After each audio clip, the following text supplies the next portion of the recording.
Okay, for those of you who don't know how heavily edited and everything Oak Island is, okay, I'm a fan of the show because I'm a fan of solving problems and mysteries. Um, when you hear Gary Drayton running his metal detector, that is not a metal detector. That's not what they're hearing. What you're hearing is not what they're hearing. Okay, so it's not like beep, beep, boop, boop, beep, beep. It's not just doing all this stupid shit. It doesn't work that way. Okay, you have hard targets that have edges, like a coin. Okay, and when you pass your metal detector over that, it sounds like this: pew, pew, pew. Simple as that. And right where it goes, pew, some metal detectors actually have a little crosshair so you can visualize it. You go this way, then you go this way, and you know, within an area that big of where what you're looking for is. Okay. If it's a hot rock, which is what most of us up here in the Northern California area have to deal with, because it's where all the black sand came from, right? There's a lot of iron. You'll get these very, they're just full of iron, and it sounds like this. Just like you would expect with a rounded edge. Okay? So when you hear this metal detector making all these stupid sounds, and you're like, how are they making heads or tails of that? You know what I mean? That's not what it's doing. It's like beep, beep, beep. It's exactly right on the button, no messing around. He has a discriminating detector. And so he knows if it's ferrous or non-ferrous, or maybe non-ferrous, fairly deep, but not like a non-discriminating detector. This is what I use if I metal detect for gold. It's what I recommend people use for metal detecting for gold. If you're going to go treasure hunt, which means you're going to become a historian, and you're going to learn where this hotel burned down, or where this bar burned down, or where this used to be, or that used to be, or they used to have carnivals over here, et cetera, et cetera, et cetera. Okay, metal detecting those kind of areas is actually as much studying, okay, and patience. If you're not willing to study and you don't have patience, you don't want to do that. You want to get a metal detector and go out on a beach somewhere, okay, where it's a strip of land you're going to metal detect. Maybe something got washed up, maybe not. Trust me, 100 guys have been right behind you, which for me does not make that very much fun. Also, when you do some historical work and you find out, okay, there used to be a hotel here and it had wooden slat floors, you have no idea how much money falls through those wooden slat floors. Okay, and most likely from the day it opened, money was falling through those floors because a lot of people use coinage all the time. Okay, not like dollars like we do today, because a dollar ain't worth a fucking thing, right? The coinage was used much more then, and these wooden floors had gaps that big in them.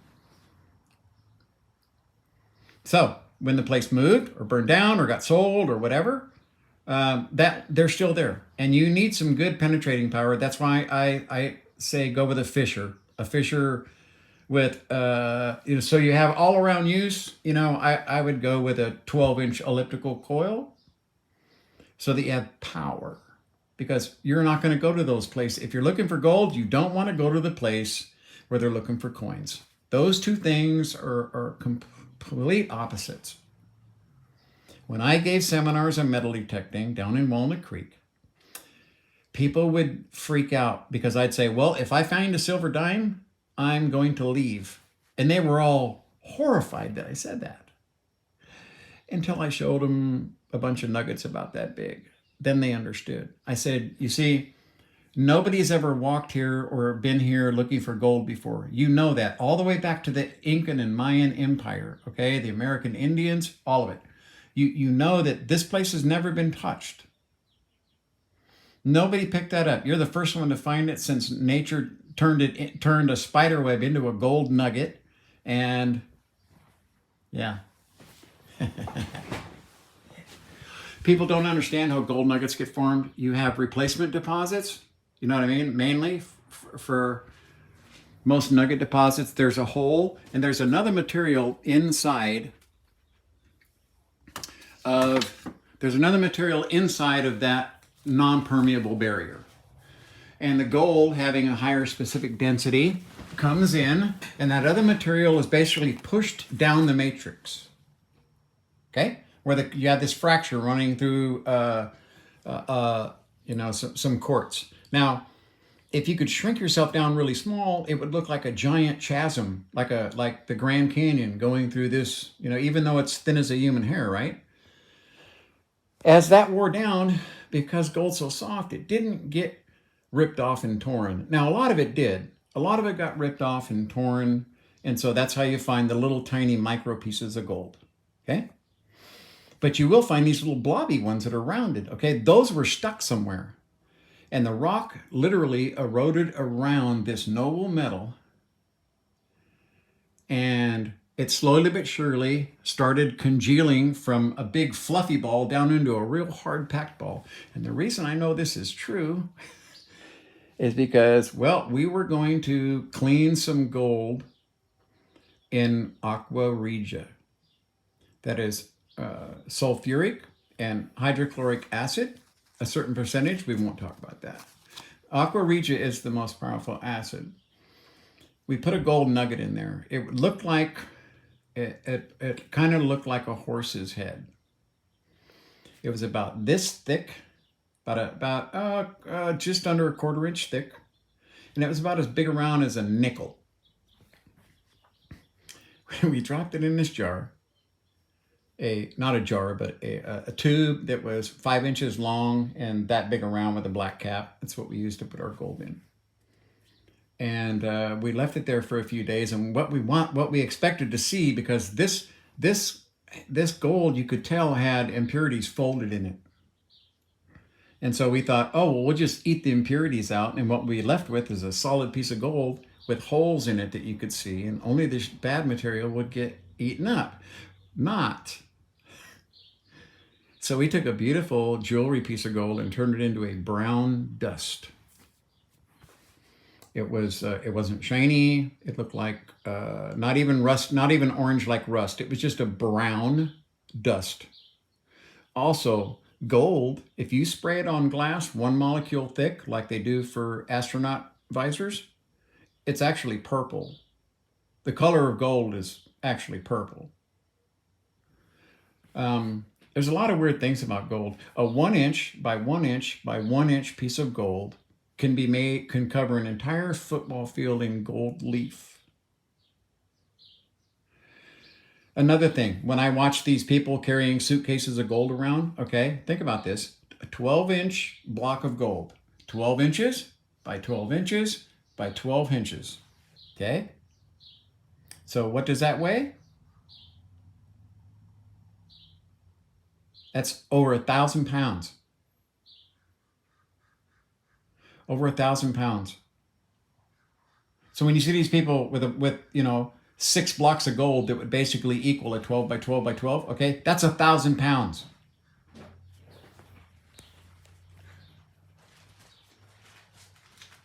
This is my wife, Katie.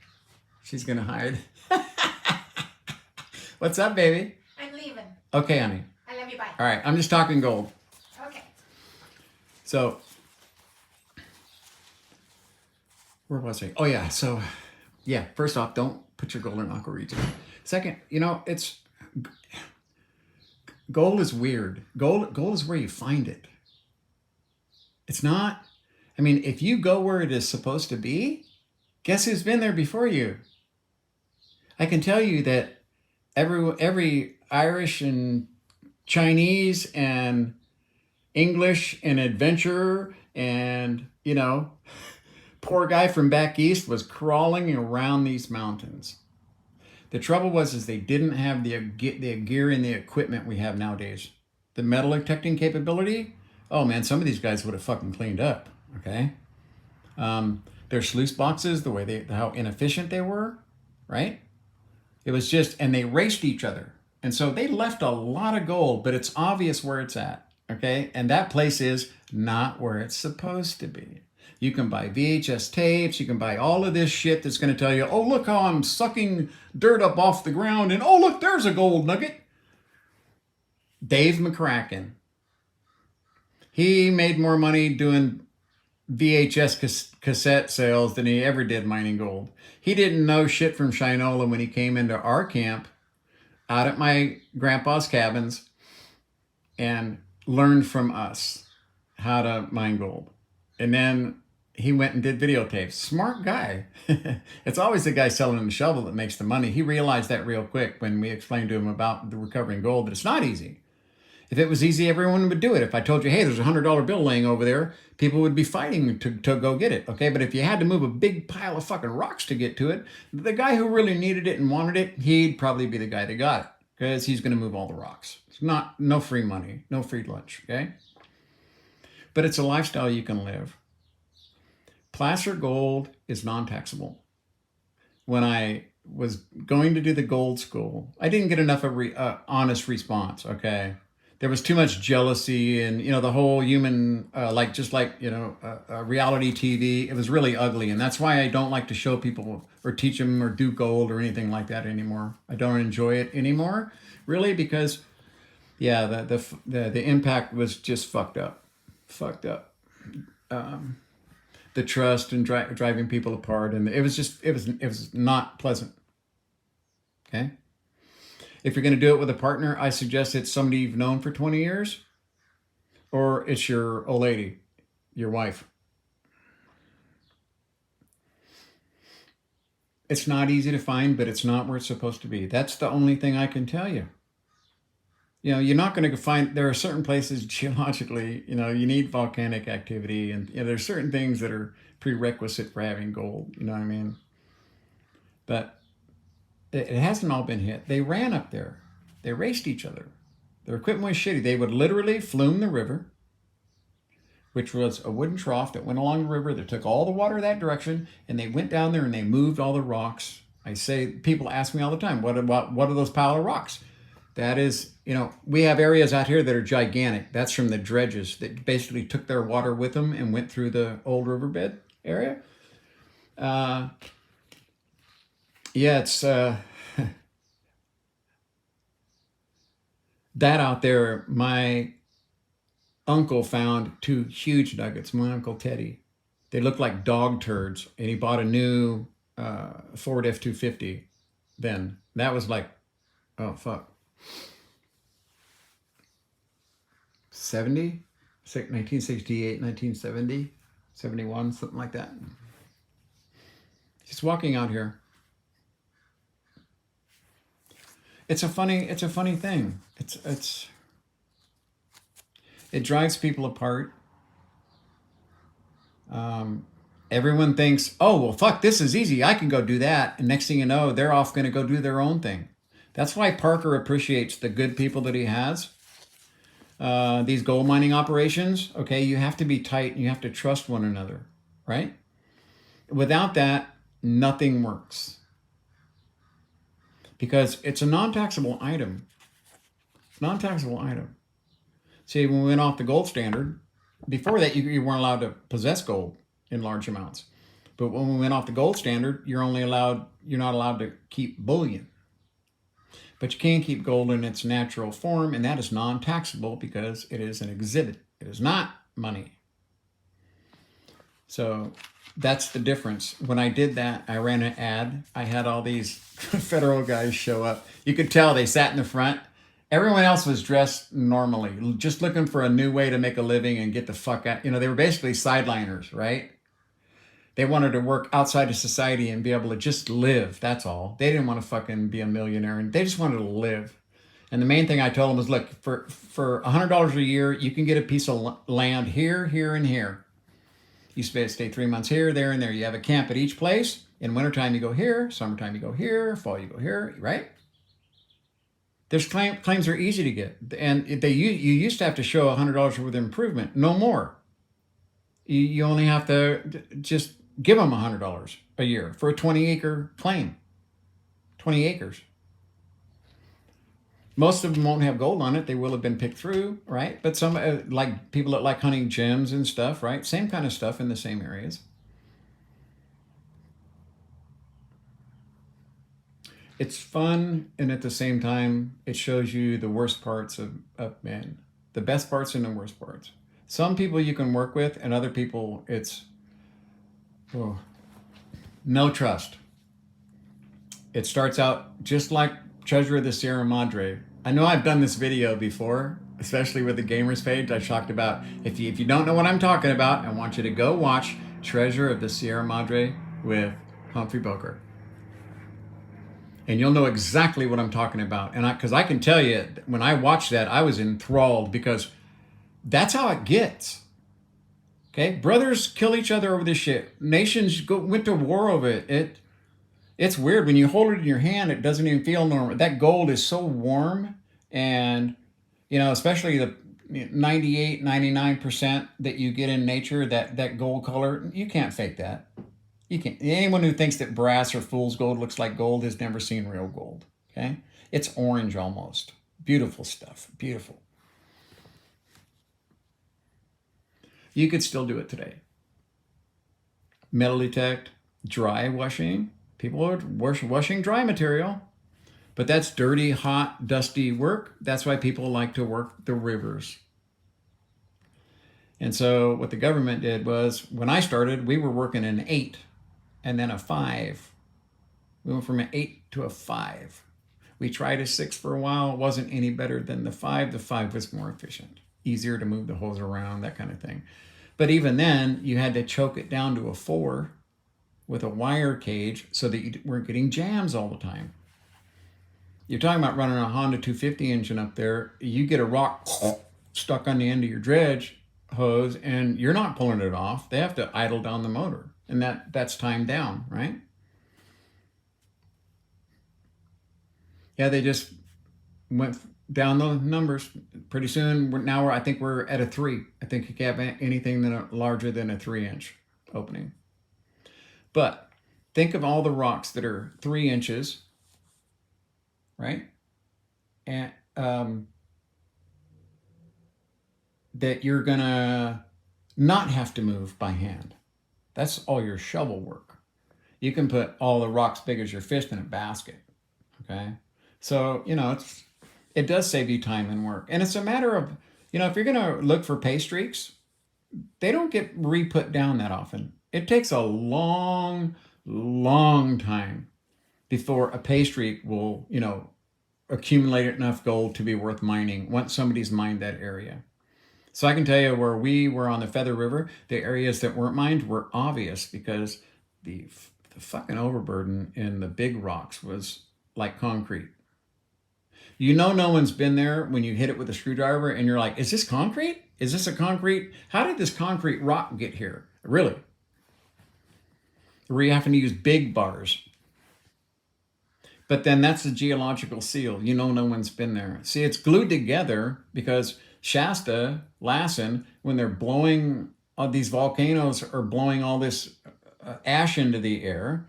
That's almost like concrete when it mixes properly in the rivers, right? And so, these old volcanic eruptions, they laid down some hard-ass material. But there's gold under that. So that's where you look. You learn the geology, be patient, be a treasure hunter or a gold miner. If you're going to be a gold miner, there's no sense saying that discriminating, non-discriminating. You want the most powerful unit that you can get your hands on, and that comes in a non-discriminator. They're almost rare. When I was a Fisher representative, that was 1982. I used a 10-inch elliptical coil because I would walk the creeks, and I could get that 10-inch. I could turn it where the ellipse was downwards, and I could get it into areas and work it. I loved that unit. It was light, okay, just powerful. That's all. But you'll mostly see people always wearing headphones. Almost always. When you see people walking around talking and all this, and there are 5 people there and they're using a metal detector, it doesn't really work that way. Everyone have to be quiet, and especially for your objects that are deep. Do you notice how shallow most of the objects are they find? Have you ever seen them dig down, say, 2 feet? No. It's like shovel full. Oh, here it is. Okay. That's the difference between a non-discriminating. But if you're looking for gold and you find pull tabs, square nails, 22 rounds, after a while, most people just give up. Most people give up and say, fuck it.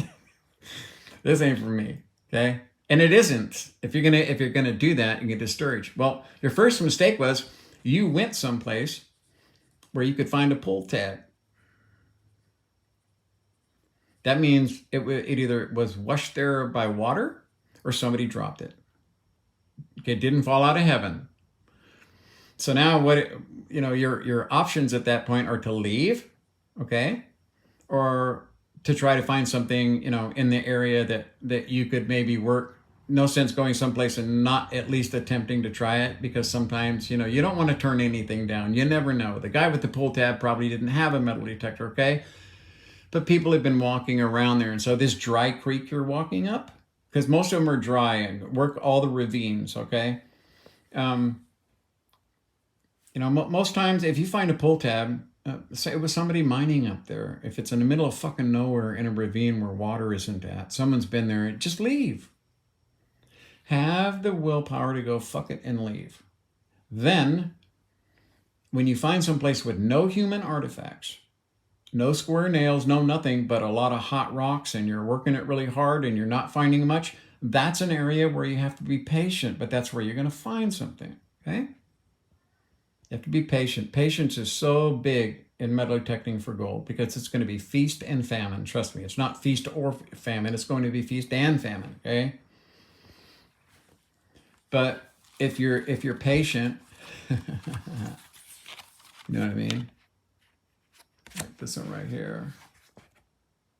That's a nice one. Little jar there, gold. Bill. Not many people have seen this one. Yeah, that's a Major League Baseball.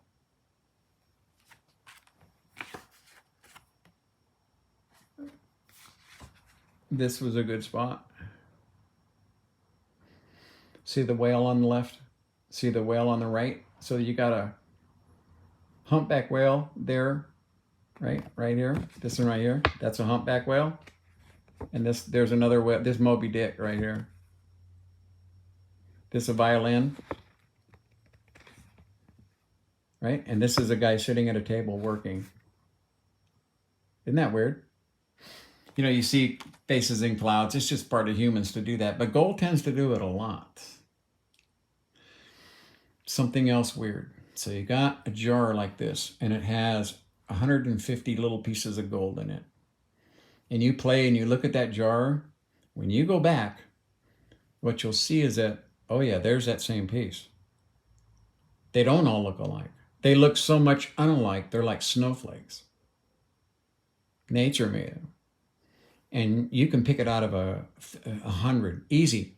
There's the one I like right there. I like that shape. I like that one right there. You'll be able to find it in a pile of nuggets, no problem.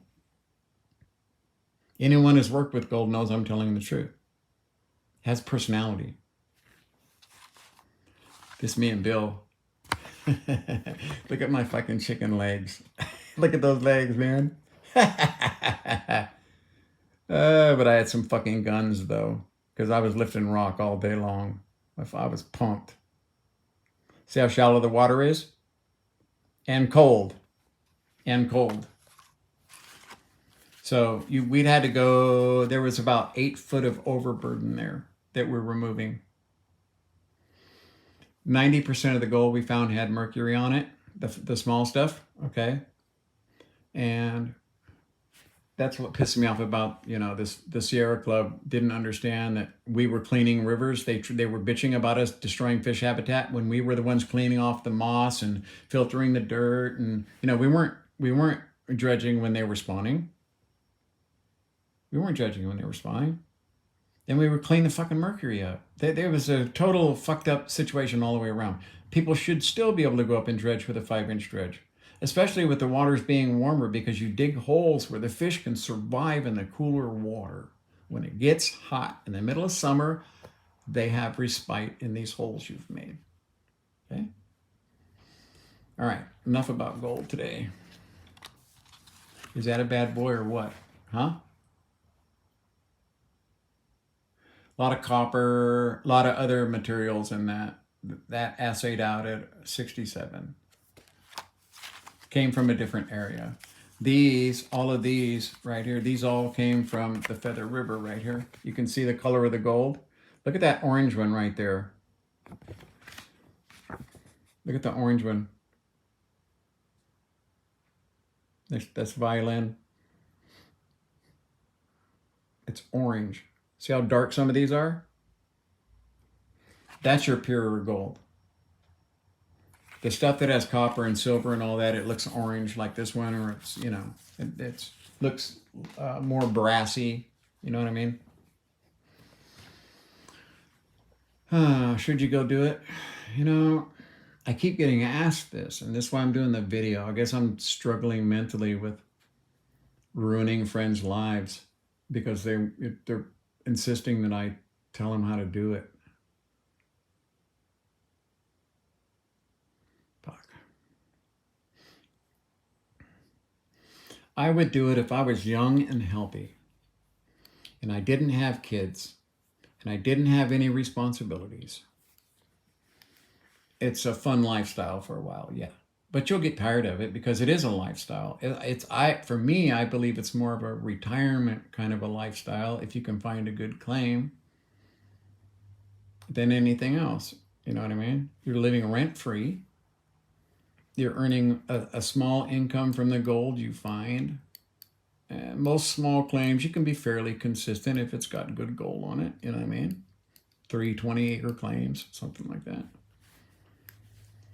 When I had the Mad Mule mine out here by Whiskey Town, I had 6 claims out there that went almost all the way up to the top. It was the Mad Wind Tube mine.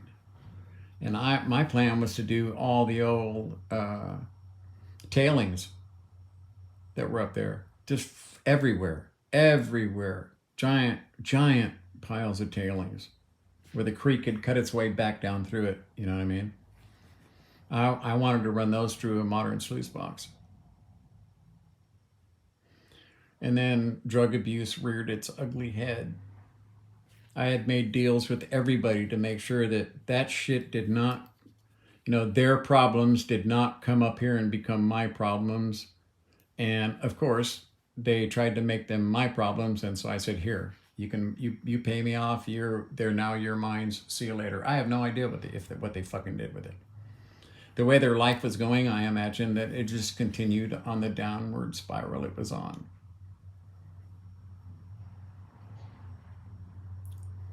So really, when I look at it, some drugs are as bad as gold. The desire and the drive it puts in you. You know what I mean? People get the fever. It really is a real thing. Many people have died over that. You know what I mean? It's weird. My friends are like, well, where would I go? What would I do? Because they're watching this mining on TV and they know that my family's been mining for a long time. They're like, I'm their source for information, not fucking permission. I feel like they're asking me to give them some kind of assurance that they're going to be able to go out and do it. You know what I mean? Because I did it. Then they're like, well, if you did it, then you should be able to tell me how to do it. I'm like, it doesn't work. It doesn't work that way. You know what I mean? We didn't do this every year. You know what I mean? We didn't do that every year. What the fuck is wrong with you? Yeah, people don't understand that human nature has as much to do with gold as when you're mining. Watch Treasure of the Sierra Madre with Humphrey Bogart. I'll guarantee you'll like it. It's a very good movie. Okay. Did John Ford write that? I'm not sure who wrote that. Very telling about trust in human nature and how things can actually get. Okay. If you're mining with someone and it's like, okay, all the gold goes right here and it stays there until the end of the season and then we divide it up. Pretty soon you're going to have this guy. It's going to be one guy and he's going to say, well, I want to keep mine every day. I want mine to be separate. Okay. That's the guy you don't trust. You have the exact opposite happen too. With the last time I mined with that guy was, I was just bored. I'm leaning up against the dredge where the box is at, if there's a flap like this, okay, where you have your header, and I'm just watching rocks come up through the end of the hose. I'm basically just memorized because I'm bored as fuck. And I'm watching the riffles and I'm just standing there, okay? And I could tell when this guy came up that he thought I was picking something out of the box. And the big giveaway was normally we would just walk back in our wetsuits, and hang them up at camp. But he wanted to take our wetsuits off there. Well, we'll just leave them here tonight because he thought I'd stuck something in my wetsuit. Well, when there was nothing there except my underwear, I know what he was thinking. Okay, so I can't trust that guy. He's the most untrustworthy person, is the guy who can't have trust. So that was it for our partnership. Gold, it's weird.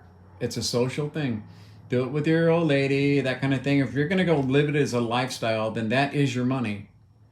That is, when you find gold, that's not something you're going to have as a keepsake. You know what I mean? That's not something you're going to probably make jewelry out of it. That's where the money is at. It's making gold jewelry and not selling your gold nugget for 70% a spot. When we were selling gold, 86, 85, 86, it was 70% a spot is what most people wanted to pay. Not much. But then, people signed receipts that had Ringo Starr as their name, you know what I mean? And they didn't pay taxes on it. So I guess it maybe worked out in the wash. The point was that they were living rent-free someplace in a nice trailer. And then, winter closes in and dredging season stops. They pack up, they go to Arizona, and they stay out in the desert for winter. Metal detecting. They just change. Go up to Washington when it's really hot. Instead of being here where it's 109, they go up to Washington, pick mushrooms and stuff. They just had a wandering lifestyle, and that's all good and well, but that's for a retired person.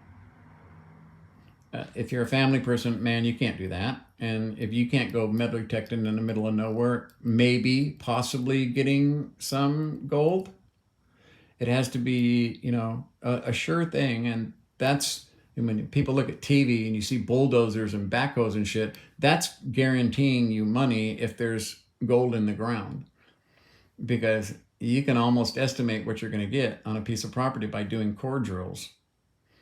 Okay. But when you're out metal detecting or dredging or just looking for a hot spot up in the old areas where the river used to run, you're gambling, and you can't do that when you're a family man. Treasure the Sierra Madre. Okay? Watch it.